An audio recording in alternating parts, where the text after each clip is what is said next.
This past Sunday, like honestly pretty much every Sunday for the past couple months, NASCAR has another controversy pop up right in its face, right in the middle of the championship battle, and this time it's between Bubba Wallace and Kyle Larson, two of the most popular and polarizing drivers of the last 3 or so years.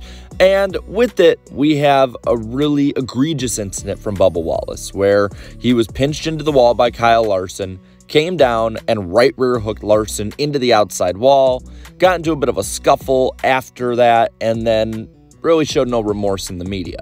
Now, today what we're going to look at is precedent. Is Bubba Wallace going to be suspended based off the precedent that NASCAR has set? Not what fans think, not what media thinks, but what NASCAR has done and how it's shown to have reacted to things like this in the past. I will get my bias out of the way right now. I think Bubba Wallace should be suspended at least one race, but more like the rest of the season. Right rear hooking somebody is wrong, and any of these incidents I show should warrant a suspension. Also, I don't think any of what he did fighting Kyle Larson or said in the media should warrant that suspension.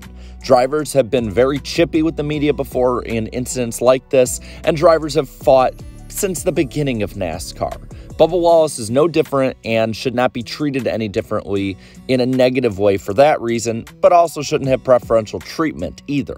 So let's look at why he should based on precedent, why he shouldn't, and what the verdict probably will be. And we'll probably be back tomorrow or later today even to find out what the actual penalty is. So starting off, let's look at why he should. The big incident that we're going to look at on this one is Matt Kenseth and Joey Logano in 2015. There were a lot of different circumstances with that one. It's not the same situation.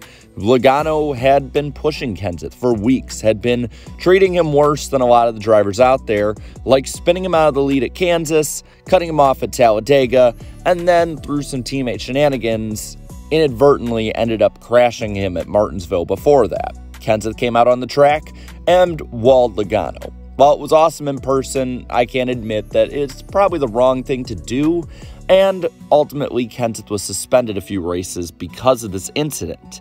So this is one of the closest incidents we have to the Bubba Wallace one, and NASCAR suspended Kenseth. Also, you have a playoff driver in Christopher Bell being taken out by Bubba Wallace in this crash. And NASCAR has shown a very zero-tolerance policy when it comes to the playoffs. Do not screw with the playoffs if you're not a playoff driver. And that's exactly what Bubba Wallace did through this incident. And while it's lucky that Bell was there for Larson to tag into a little bit so he didn't have a full-on door slam into the wall on the driver's side, it still doesn't take back the fact that now Christopher Bell might have lost a shot at the championship because Bubba Wallace couldn't keep his emotions in check. And with this, many will argue, including myself, that Bubba Wallace should be penalized at the harshest degree possible to learn his lesson, because we don't want something like this happening again. And then safety concerns. Yes, NASCAR gave them a car that is unsafe. That is on NASCAR. But the drivers know that this car is unsafe. They know about the injuries. Bubba Wallace is driving at least the number of a driver whose career has seemingly been ended because of the unsafe conditions of this car, and drivers need to take that into account. While they can't help hard racing, intentionally crashing someone at 180 miles an hour when you know very well that that could knock that driver out for the season is irresponsible and, in my opinion, just callously stupid. And then the last one that a lot of people will bring up is Kyle Busch at 2011's Texas truck race, taking out Ron Hornaday in a very similar manner, though under caution, and costing him a shot at the championship. This is pretty much similar to the Matt Kenseth deal, except it was only a weekend suspension, but many will bring up that this is very similar in a lot of ways to the Bubba deal and brought up a suspension. So those are the reasons precedent-wise he should be suspended. Now, let's look at 3 reasons why he shouldn't be suspended based off precedent. Number 1 is earlier this year.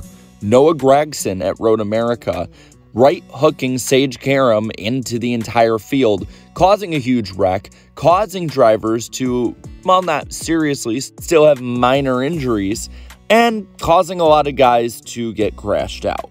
It was very similar in hooking a driver into the field and putting a lot of drivers at risk for that reason. And NASCAR did not suspend Gragson for this. They gave him a 30-point penalty and fined him $35,000. Right there, that shows in the here and now, under this current administration, in a similar scenario, NASCAR will not suspend a driver in this kind of way. Also, many have brought up the Brad Keselowski versus Carl Edwards deal over 2009 and 2010. At Talladega, racing for the win, they made contact and Edwards flipped into the stands, not the captain Keselowski. Then, later on in 2010 in Atlanta, Edwards and Keselowski made contact. Edwards waited almost to the end of the race after getting repairs and puttering around to hook Brad Keselowski, flipping him into the fence, and there was no suspension for that, just a points penalty, and Edwards being placed on probation. Edwards then right-hooking Keselowski for the win in a nationwide race. No suspension for that as well.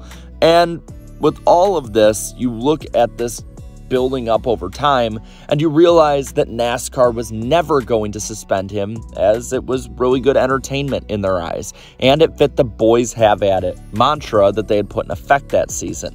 While NASCAR has strayed away from that mantra over the last couple years with their rulings, it does seem that the residual effects of it have really leaked into the modern day, and for this reason, this kind of feud right here between the 99 and 12 back then might be a reason why Bubba Wallace won't be suspended as well. And then the big one, the most similar one in my opinion, and in my opinion also the most egregious one of all of these incidents, 2012 at Phoenix. Jeff Gordon right rear hooking Clint Bowyer into the wall after waiting for him for a couple laps, and crashing him out of the race, as well as crashing him out of a championship battle. This one is the most similar in a lot of circumstances.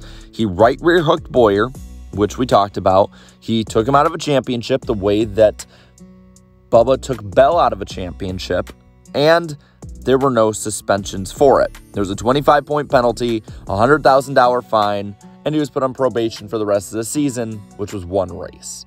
While there's 3 races to go, this one looks very, very similar to what Bubba Wallace did, and could be very, very similar in Bubba Wallace's penalty.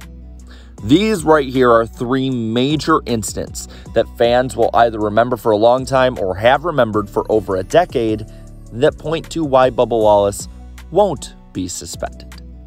Now, what's the verdict? Like I said earlier, my personal opinion is that Bubba Wallace should have a season-long suspension and come back in 2023 fresh and ready to go. But my bias is not what makes up the decision-making process at NASCAR. Looking at the verdicts that they've put out before for similar incidents, I'm going to say that Bubba Wallace will probably have a big fine, probably $100,000 or more dollars, and he probably will lose 50 driver points, and 2311 will lose 50 owner points. But he will not be suspended, in my opinion. Bubba Wallace is an influential driver. NASCAR is a business. You saw what they did with Jeff Gordon, for instance, doing something the same, and they kept Jeff Gordon in because he's a huge name. Like Bubba Wallace, loathe Bubba Wallace, he moves the needle, and NASCAR can't afford at this moment to lose an influential driver that, in a lot of ways, they have propped up in the last couple of years. So for that reason, I don't think he will be suspended, and this is not coming from some big Bubba Wallace stan or Bubba Wallace hater. I'm indifferent on the driver. I just think that this is how it's going to go based on the way that NASCAR has ruled before. Now, with that, I'm going to pass it on to you and ask you this controversial question. Do you think Bubba Wallace should be suspended? Let me know down in the comments below. While you're at it, leave a like on this video, share this video, and subscribe to my channel for more great NASCAR content. Thank you so much to my channel members for your continued support. And until next time, have a good one.